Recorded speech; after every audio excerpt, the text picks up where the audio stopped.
Welcome to Win Auto Garage. Sa channel ko, panalo ka rito.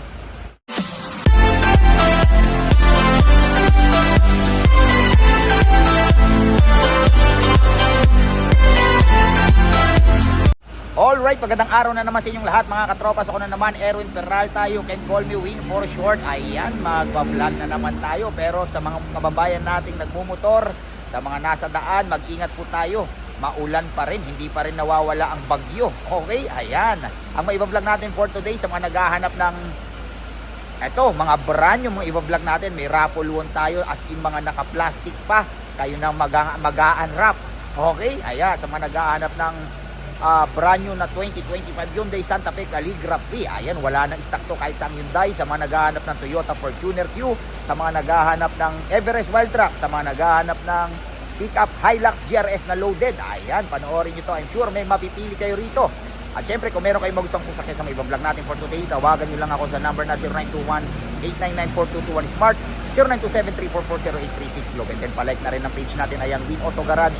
Nandyan yung mga ibang sasakyan hindi natin na-vlog. Scroll lang po tayo dyan. I'm sure may mapipili kayo dyan. At bago tayo mag-start, gusto kong pasalamatan si Sir. Ayan, si Sir yung nakabili ng na-vlog natin, yung nakuha natin sa pini-off natin sa East West na 2025 na Nissan Navara Pro 4X. Ayan. Sir, maraming salamat sa pagtitiwala. Enjoy your Nissan Navara Pro 4X. Galing pang Australia si Sir. Pagkalapag na actually, nasa Australia pa lang si Sir, pina-reserve niya na yung unit. And then paglapag niya dito, diretso sa showroom para bayaran yung sasakyan. Ayan. Sir, maraming salamat sa pagtitiwala. Enjoy your 2025 Nissan Navara Pro 4X. So, wag na natin patagalin to. Samahan nyo na ako. Tirahin na natin to. Baka tirahin pa ng iba. Tara. Alright, first unit natin ito sa mga naghahanap ng brand new Hyundai Santa Fe Calligraphy. Ayan, actually, pagkakataon nyo na to, walang stock to sa kasa, nagkaubusan.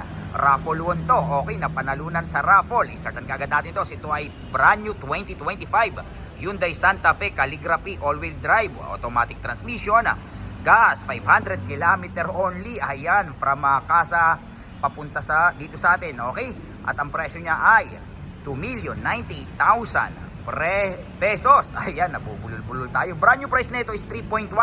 So napakalaki ng na-discount nyo. Ayan, ito yung top of the line ng hindi hybrid. Okay, ayan ang hood. Kita nyo naman yung headlight, oh. Diba? Napakagwapo, napakasarap gamitin. Ayan, oh. Kita nyo naman yung grill. Diba? Ayan ang front camera. Okay? Andyan yung mga sensor. May sensor to surround, ha. So pag may mga motor-motor na didikit sa inyo, mag-a-activate yung 360 camera niya tsaka yung mga sensor. Ayan ang mag-seat tire. Okay? Ayan ang side camera. O, kita nyo, mayroon pang ganito. Diba? Ayan. Okay. 2.5 liter turbo. Ayan ang camera. Hyundai Santa Fe. Diba?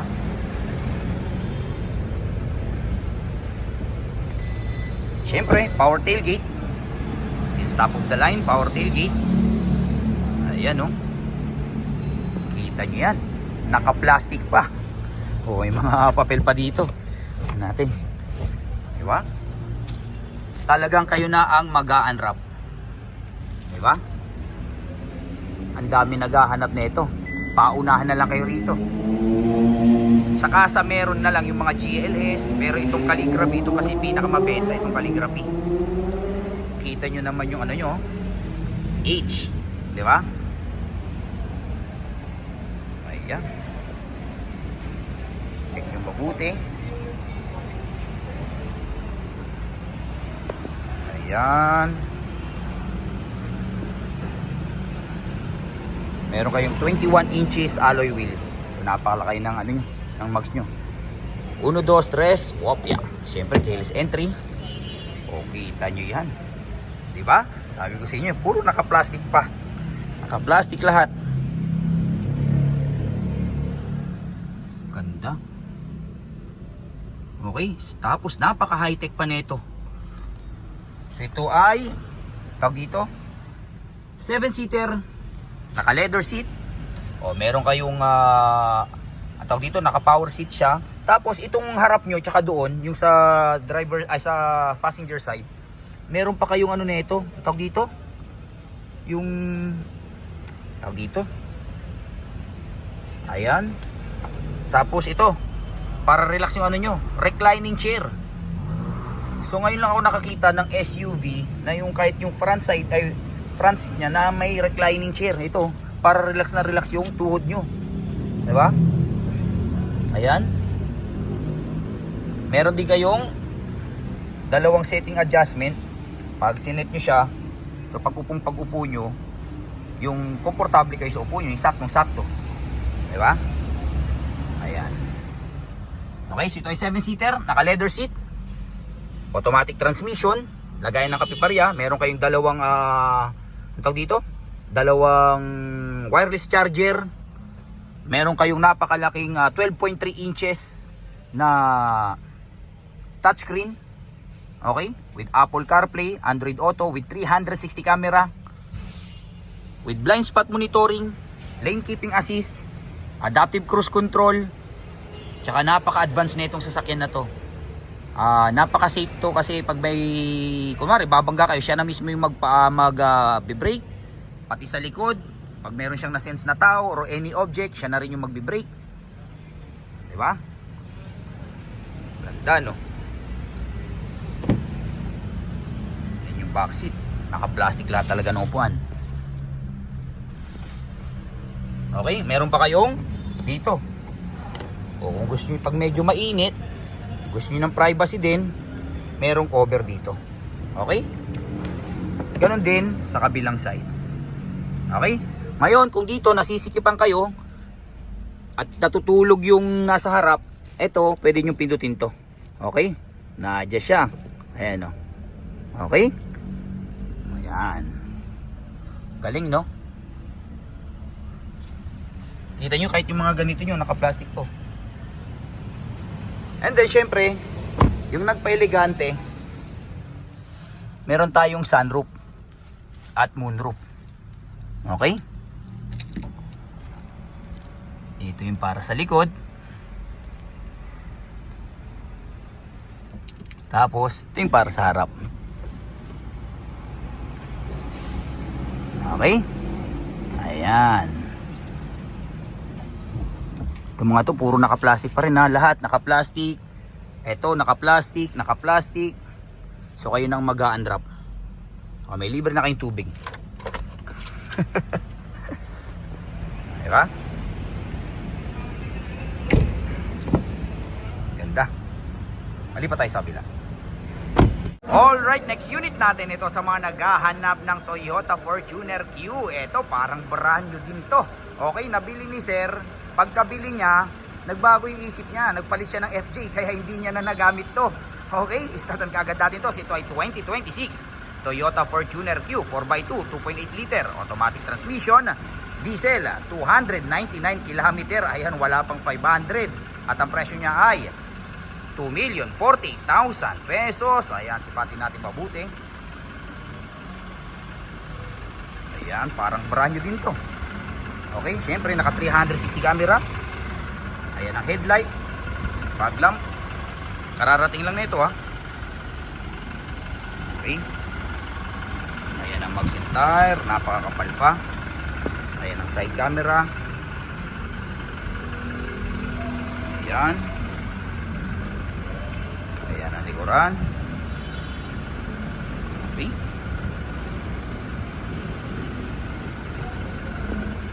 Ang back camera. Siyempre, power tailgate. Okay. O, meron na rin kayong keep dish matting. Naka-plastic din yan. Kayo na rin mag-a-unwrap. Sabi ko sa inyo, mga unit natin dito, panalo talaga. Diba? Ayan.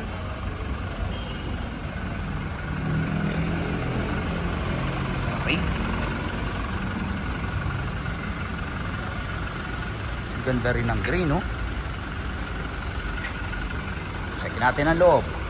1, 2, 3, whoop, yeah. Ayan ang loob. Okay, naka-plastic pa. Siyempre, power seat.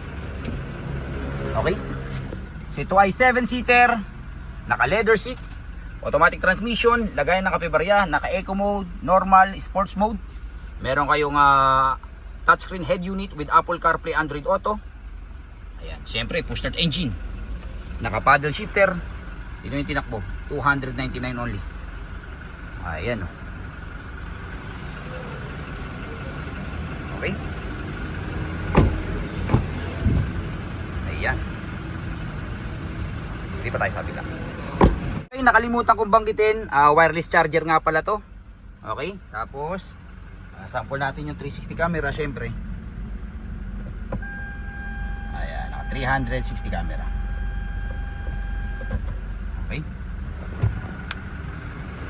Alright, next unit natin, mapunta naman tayo sa pickup sa mga naghahanap ng top of the line na Toyota Hilux GRS. Ayan o, 4x4.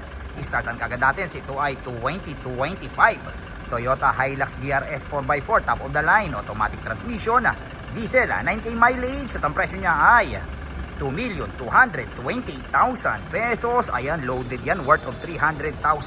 So ang brand new price nito 2.5, and then yung additional na 300, so para 2.8. Ayan o. Kulay red, ito pa naman yung top of the line. Ay, top of the line, pinakamahal na kulay. Okay? Ayan ang grill. Ayan ang front camera. Ayan ang mags and tire. Naka-original na tawag dito, T37.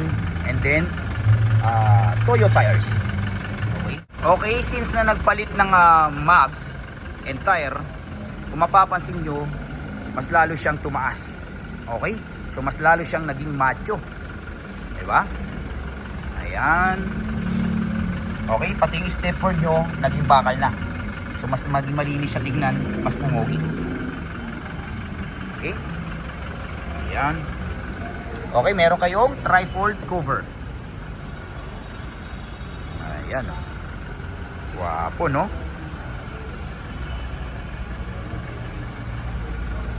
Okay, yan ang back camera. Ayan.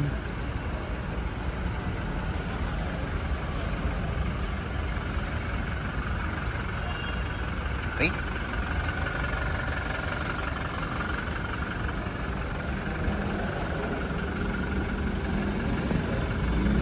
Check natin ang loob. 1, 2, 3, whoop, yeah. Ayan ang loob.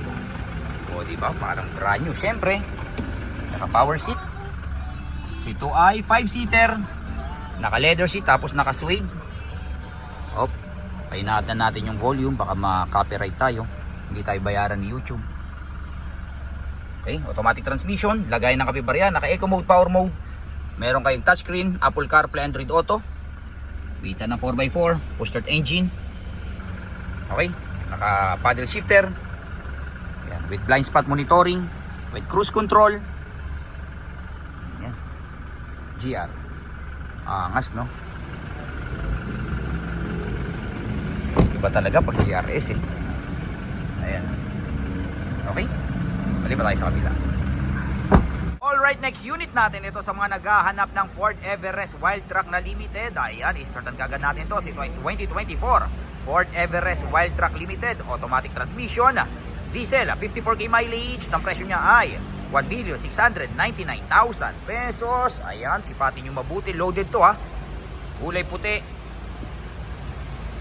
Naka 360 camera. Ayan ang front camera. Okay, Wildtrak. Ayan ang mags and tire. Okay, naka-upgrade ng mags and tire. Kaya mas lalong pumogi. Hindi pa ito nadidetailed ha. Medyo marumi lang. Ayan. Kulay pearl white.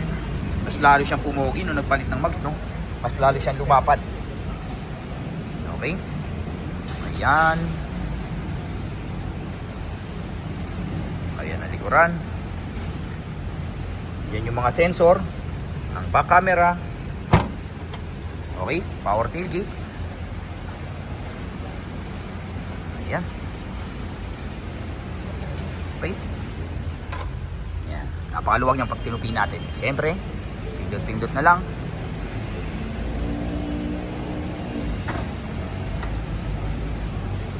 Kaya ito naging Ford Everest Wild Track. Kasi kung mapapansin nyo, yung grill niya, pang Ford Wild Track. Hindi siya yung ano, yung fog lamp niya, ayan o. Pang Ford Wild Track eh, pati yung grill. Diba? Ganyan yung grill ng Wild Track. Check natin ang loob. Kahit yung interior niya, ang interior niya pang Wild Track.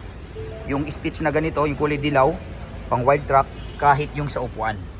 May nakasulat na Wild Track. 'Di ba ganito yung upuan ng Wild Track na pickup? Syempre naka power seat. Ayan. So ito ay 7-seater. Ang tawag dito, naka leather seat, automatic transmission, lagay ng kapibarya, meron kayong 12 inches Apple CarPlay, Android Auto. Okay? Push start engine. Ayan. Parang same na same ng titanium. Ayun lang, Wild Track, naka sunroof din siya. So magkaiba lang sila ng leather.